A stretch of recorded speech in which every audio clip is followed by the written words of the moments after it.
Hello viewers, আসসালামু আলাইকুম। চলে এসেছি আজকে ভীষণ মজাদার একটি ভিন্ন রকম রেসিপি নিয়ে। আজকে আমি করে দেখাবো পাকা পেঁপের বরফি। কেউ যদি পেঁপেটাকে এমনি খেতে না চায় বা বাচ্চারা যদি পেঁপেটা চায়, আপনি যদি এই রেসিপিটি ফলো করে এভাবে বানিয়ে নেন তাহলে কিন্তু সবাই খুবই মজা করে খাবে। পেঁপে খুবই হেলদি আর এটা শরীরের জন্য অনেক বেশি উপকারী। কথা না বাড়িয়ে চলে যাবো আমি কিভাবে এই পাকা পেঁপের বরফিটা তৈরি করে নিচ্ছি সেই প্রণালীতে। আপনি যদি এই প্রণালী ফলো করে পেঁপের বরফিটা বানিয়ে নেন তাহলে কিন্তু এটা খুবই মজাদার হয় আর দেখতে অনেক বেশি ভালো লাগে।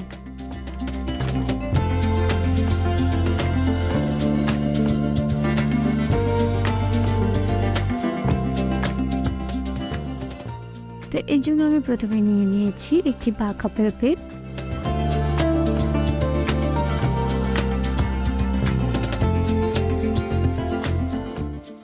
এবং এই পেঁপেটাকে খোসা ছাড়িয়ে আমি ছোট ছোট পিস করে নিয়েছি। এবার এই ছোট ছোট পিসগুলোকে একটা মিক্সিং বোলে নিয়ে নিচ্ছি।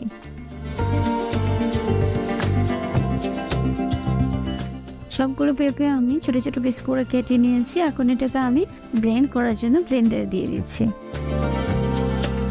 এবার একটি ঢাকনা দিয়ে আমি এগুলোকে ব্লেন্ড করে নেব। তো পেঁপেটাকে ব্লেন্ড করা কমপ্লিট। এবার আমি মিক্সিং বলে পেঁপের পিউরিটাকে নিয়ে নিচ্ছি।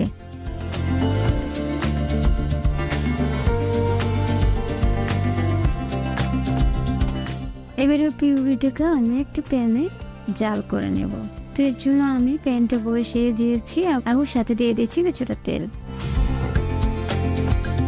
তেলটা যখনই গরম হয়ে আসবে আমি এখানে পেঁপের পিউরিটা দিয়ে দিব।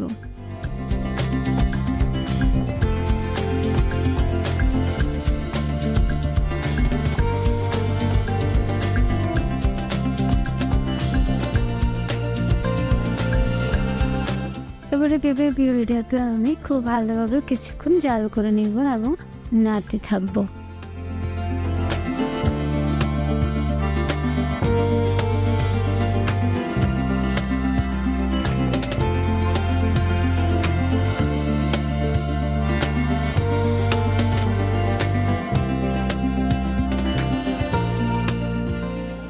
এটাকে আমি কিছুক্ষণ নাড়তে থাকবো যেন পেঁপের পানিটা শুকিয়ে যায় কিছুটা। এরপর আমি এখানে দুটো এলাচ অ্যাড করেছি, যেটাতে এখনো মিসিং হয়েছে। তো আমি এলাচটাকে দিয়ে আবার ভালোভাবে নেড়ে ছেড়ে এখানে দিয়ে দিচ্ছি 1/3 কাপ সুজি। সুজিটাকে কেউ চাইলে ভেজে নিতে পারে, আমি ভাজা ছাড়াই যেমন ছিল সুজিটা তেমন দিয়ে দিয়েছি।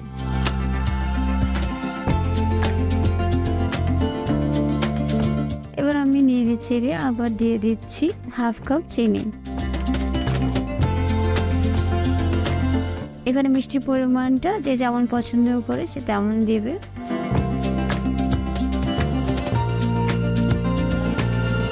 এরপর আমি খুব ভালোভাবে নেড়ে চেড়ে আবারও পেঁপের পানিটাকে একদমই শুকিয়ে নিচ্ছি।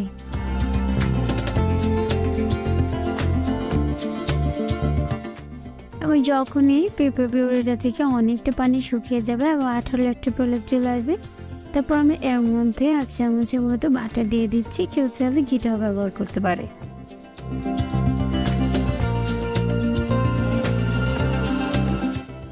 পেঁপের সাথে আমি এই বাটারটাকে খুব ভালোভাবে মিক্স করে কিছুক্ষণ জাল করে নেব। আর এটা ততক্ষণ জাল করতে হবে যতক্ষণ না এই বাটারটা পেঁপের গা থেকে ছেড়ে আসে।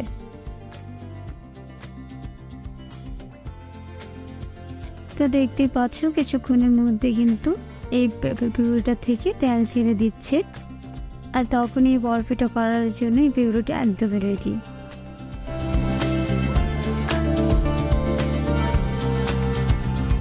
এবার যে প্লেটে আমি এই বরফিটা তৈরি করবো সেই প্লেটে আগে থেকেই আমি কিছুটা তেল ব্রাশ করে নিয়েছি। এবার এই পেঁপের পিউরিটাকে প্লেটের মধ্যে দিয়ে দিচ্ছি এবং একটি চামচের সাহায্যে এটাকে আমি খুব ভালোভাবে ছড়িয়ে নিচ্ছি। তো দেখতে পাচ্ছ এবার আমি চামচের সাহায্যে কিভাবে একটি শেপ দিয়ে নিচ্ছি।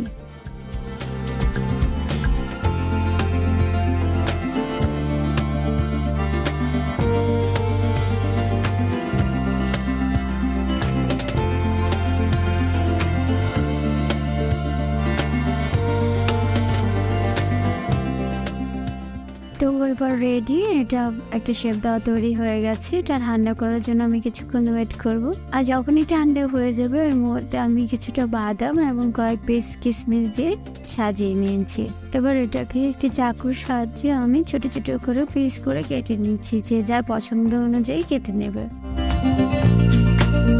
তো দেখতে পাচ্ছ এই পেঁপের বরফিটা কতটা সুন্দর পারফেক্ট হয়েছে। যদি এটা পারফেক্ট না হয় তাহলে কিন্তু এই বরফিটা কাটা যাবে না এবং এটা প্লেট থেকে উঠবে না।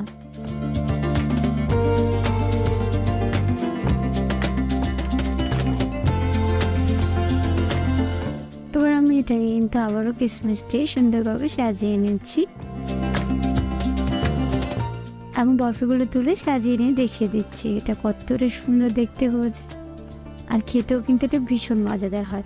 বাচ্চারা যদি পেঁপেটা এমনটি খেতে না চায় আপনি কিন্তু চাইলে এমন সুন্দরভাবে তৈরি করে দিতে পারেন।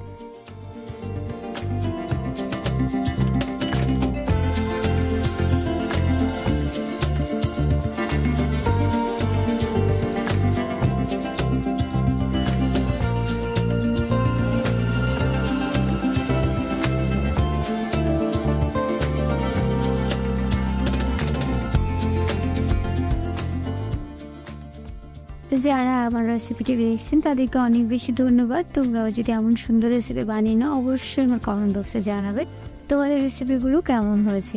আর ছোট্ট একটা রিকোয়েস্ট, যদি আমার রেসিপিগুলো ভালো লেগে থাকে তাহলে প্লিজ আমার চ্যানেলটিকে সাবস্ক্রাইব করে দেবেন, আমার পাশে থাকবেন। আবারও দেখা হবে ভিন্ন কোনো রেসিপি নিয়ে। সে পর্যন্ত অনেক বেশি ভালো থাকবেন। আল্লাহ হাফেজ।